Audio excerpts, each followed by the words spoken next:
Family members of Linda Frickey told me that these pleas were a surprise, but those family members say they are happy these teenagers finally admitted their guilt. This case will still play out in a courtroom, though, because a fourth defendant is going to trial.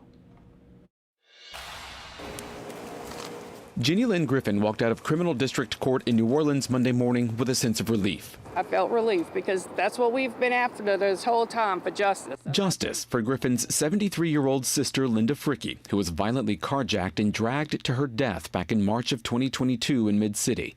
Monday, 17-year-old Brenia Baker, 16-year-old Lenira Theophile, and Markel Curtis pleaded guilty to attempted manslaughter and were sentenced to 20 years. What I do feel for them is a sadness, and they probably did not want to do what they did that day, to go as far as the murder, as I said, but they still were trying to steal a car. That's still a felony. In court, the three girls apologized to Frickey's family and asked for forgiveness. I think they really were sincere in their apology, and we appreciate that they did admit their guilt and accept their punishment.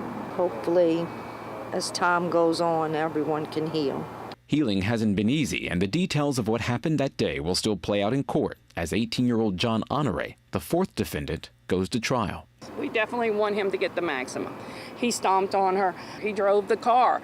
The girls, they were all there for the ride, but the issue we had with them is they didn't do anything to stop it. John Honore deserves no mercy, and you will give him the same mercy that he gave Linda. None. Frickey's family hopes the three girls who've now pleaded guilty will use their time to reflect. I don't think they really realized the impact of their actions. Hopefully, while they're in jail, incarcerated, they do get involved in programs to maybe help the next generation to speak out and be an example that there are consequences for your actions.